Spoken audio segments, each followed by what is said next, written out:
آپ لوگوں کو ملین کا پتہ ہے؟ ملین کسے کہتے ہیں؟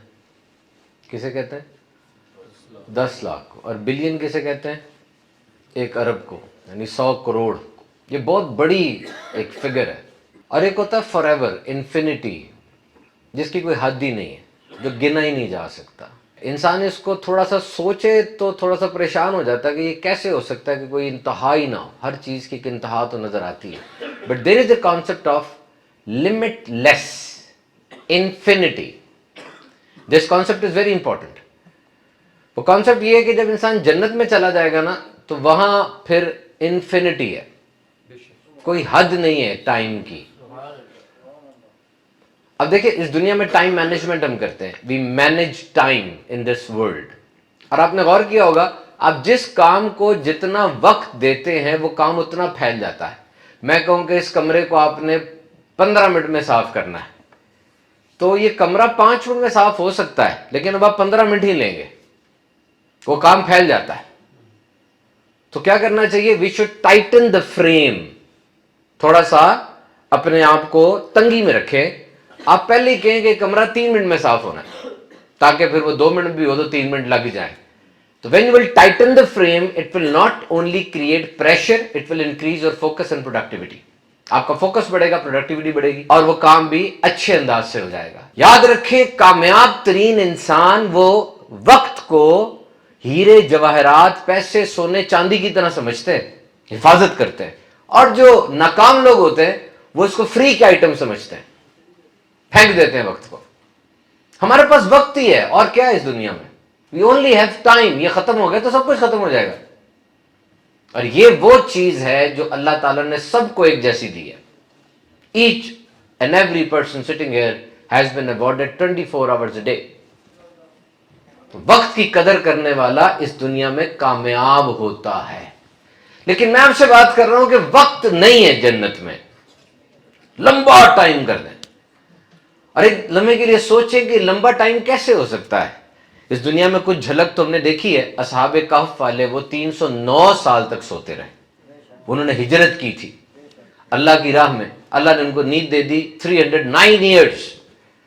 حضرت عزیر علیہ السلام نے ایک دفعہ سوچا کہ اللہ مرنے کے بعد لوگوں کو کیسے اٹھائے گا، تو اللہ نے پھر وہ گدھے کے ساتھ گئے تھے، گدھے پہ ساز و سامان بھی تھا. اللہ نے ان کو 100 سال کے لیے نیند دے دی. وہ اٹھے تو گدھا جو تھا ڈونکی وہ بالکل ہڈیاں بن چکا تھا. پھر اللہ نے اس کو دوبارہ زندگی عطا فرما دی. اور نبی پاک صلی اللہ تعالی علیہ وسلم معراج پہ گئے تو آنکھ جھپکنے سے بھی کم مدت میں وہ ساری سفر، وہ ساری سیر مکمل کر کے آئے. بٹ ان جنہ we will be given infinite time. یعنی اب یہ سمجھے کہ جنت کے دریا کے کنارے آپ بیٹھے نا تو آپ کو ایک پرندہ نظر آیا تو آپ اس پرندے کو 30 لاکھ سال تک دیکھتے رہے، مسئلہ ہی نہیں، وقت تو ختم ہی نہیں ہونا، دیکھتے رہے اس کو. آپ نے حضرت موسیٰ علیہ السلام کا ذکر 136 بار قرآن مجید میں پڑھا. جنت میں آپ کا دل کر رہا ہے کہ میں ان کی صحبت میں حاضر ہوں، اپوائنٹمنٹ لیں اور پہنچ جائیں. کئی سال ان کے پاس رہے. ہر جنتی کو نبی پاک صلی اللہ علیہ وسلم کا دیدار ہوگا، لیکن جو بڑے درجے پر جنتی ان کو زیادہ ہوگا. جنت کے 100 درجات ہیں نا، اور ہر جنتی کو ہفتے میں کم از کم 1 مرتبہ رب تعالیٰ کا دیدار ہوگا. تو جنت میں موجیں ہیں، مور اینڈ مور ٹائم، وقت کی کوئی ہے ہی نہیں. نبی پاک صلی اللہ تعالی علیہ وسلم نے ارشاد فرمایا کہ میں آخری بندے کو، وہ آخری بندہ جو دوزخ سے نکلے گا اس کو بھی جانتا ہوں، اور وہ آخری بندہ جو جنت میں داخل ہوگا میں اس کو بھی جانتا ہوں. وہ دوزخ سے نکلا ہے، تھکا ہوا ہے، اور وہ جنت میں جانے لگا ہے. اللہ تعالیٰ فرماتا ہے جنت میں داخل ہو جا. وہ تھکا ہوا ہے، وہ کہتا ہے کہ مالک تیری جنت تو بھری ہوئی ہے. رب فرماتا ہے پھر دیکھ، پھر جنت میں داخل ہو. پھر کہتا ہے کہ جنت تو بھری ہوئی ہے. اب رب تعالیٰ فرماتا ہے کہ کیا مانگتا ہے، مانگ.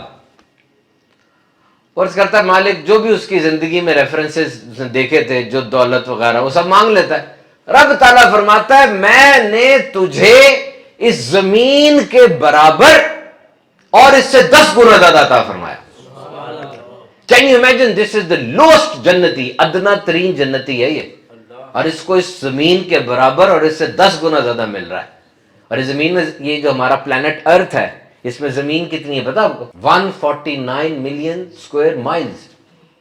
یعنی یہ اگر کنالوں پہ لے کر آئیں آپ تو 1 ایکڑ میں 8 کنال ہوتے ہیں، تو یہ بنتا ہے تقریباً 250 ارب کنال، اور اس سے 10 گنا زیادہ۔ تو خدا کے لیے سوچو کہ جب تم اس دنیا میں کسی کی زمین ہتھیا لیتے ہو اور 4-5 مرلے کنال کے لیے کتنا بڑا گناہ کر لیتے ہو، تمہارے گھر میں کوئی فوت ہو گیا، تم اس کی بیٹیوں کو حق نہیں دیتے، تم نے ابھی تک اپنی بہنوں کی زمینوں پہ قبضے کیے ہوئے ہیں اور ان کو چپ کرانے کے لیے کیسے کیسے ہتھ کنڈے کرتے ہو، اور مارکیٹ کے اندر زمین پہ بھی تمہارا قبضہ ہے اور کتنا کچھ تم قبضہ کر لیتے ہو اس دنیا کے چند مرلوں کے لیے۔ کتنی بڑی زمین چھوڑ رہے؟ اس دنیا کی مدت تو ختم ہو جائے گی نا، تو زمین نہیں چھوڑ جاؤ گے۔ اور میں نے آپ کو بتایا جنت کی مدت ختم نہیں ہونی، اور وہاں 250 ارب کنال زمین، اور اس سے 10 ٹائمز مور، یعنی سب سے ہلکا زمیندار ہے وہاں کا، یہ سب سے ہلکا زمیندار 250 ارب لے کے بیٹھا ہوا۔ جسٹ پونڈر اپون دیٹ، تھوڑا سا سوچے اس کے بارے میں۔ یاد رکھو جو صبح مرا تھا نا اس کے رات تک کے پلان تھے، جو رات کو مرا اس کے صبح تک کے پلان تھے۔ تو جو پلانز ہیں نا اس کو ایگزیکیوٹ کر لو، دیر نہ کرو۔ کاروبار شروع کرنا ہے، نمازیں پڑھنی ہے، دوسرے کا حق ہے وہ معاف کرنا ہے، جو بھی کرنا کر لو، ساتھ گٹھری لے کے نہ چلو۔ حدیث پاک میں آیا، فرمایا لوگوں آپس میں اپنے باہمی تعلقات حل کر لو، رنجشیں سیٹل کر لو، ایک دوسرے کو منا لو، کیونکہ رب تعالیٰ قیامت کے دن لوگوں کی دوستی کروائے گا۔ قیامت کا دن بڑا ہوش ربا ہوگا، بڑا سخت دن ہوگا۔ اس دن یہ کرنسی نہیں چلے گی، درہم، دینار، پاؤنڈ، یورو اور ڈالر، نو۔ اس دن کرنسی ہوگی نیک اعمال، اور سکے ماں باپ بھی اگر ان کی طرف کچھ نکلتا ہوگا، نہیں، سودا نہیں ہوگا اس دن۔ بچہ کہے گا اب تو میرے ماں باپ ہے معاف کر دے، کہ آج کے دن نہیں ہے۔ اور اس دن رب تعالیٰ کی رحمت کے ایسے زبردست، یونیک، نادر اور کمال کی چیزیں سامنے آئیں گی کہ انسان حیران رہ جائے گا۔ نبی پاک نے جب ارشاد فرمایا، آپ مسکرائے، تبسم فرمایا۔ اب میرے ساتھ کوئی بندہ جا رہا ہو اور وہ بندہ سامنے بغیر کسی وجہ کے مسکرائے تو عجیب سا لگتا ہے، لیکن جب میرے آقا صلی اللہ تعالی علیہ وسلم تبسم فرماتے اور سامنے بظاہر کوئی وجہ نہ ہوتی تو صحابہ کرام کو پتہ ہوتا کہ ہم نہیں دیکھ سکتے لیکن انہیں بہت کچھ نظر آ جاتا، ہمیں پتہ نہیں چلتا لیکن انہیں تو سب پتہ ہے۔ اور صحابہ کرام پھر فوراً عرض کرتے اپنی تربیت کے لیے کہ یا رسول اللہ کیا ماجرا ہے جو یوں آپ تبسم فرماتے ہیں؟ نبی پاک نے فرمایا یہ دو بندے ہیں، ایک ظالم ہے ایک مظلوم ہے، دونوں ایک دوسرے سے نالاں ہیں اور دونوں کھڑے ہیں، اور جو مظلوم ہے وہ کہتا ہے مالک اس نے مجھ پہ ظلم کیا ہے، یہ اس کی نیکیاں مجھے دے دے، آج کے دن تو سودا ہونا نا، تو ان کا آج کے دن تو سب کلیئر ہو جائے گا، اس کی نیکیاں مجھے دے دے۔ فرمایا جاتا ہے اس کے پاس وہ نیکیاں بچی نہیں ہیں، تو وہ کہتا ہے مالک پھر میرے گناہ اس پہ ڈال دے۔ تو رب تعالیٰ فرماتا ہے ذرا ایک منٹ اوپر دیکھ۔ وہ اوپر دیکھتا ہے تو اوپر اس کو باغات نظر آتے ہیں، نہریں نظر آتی ہیں، میڈوز نظر آتے ہیں۔ وہ کہتا ہے مالک یہ کس نبی کے لیے ہیں، یہ کس کے ہیں؟ کہا اس کی ایک قیمت ہے، جو قیمت ادا کرے گا اس کو مل جائیں گے۔ وہ کہ مالک کیا قیمت ہے اس کی؟ رب تعالیٰ فرمائے گا تو اپنے بھائی کو معاف کر دے، قیمت ادا ہو جائے گی۔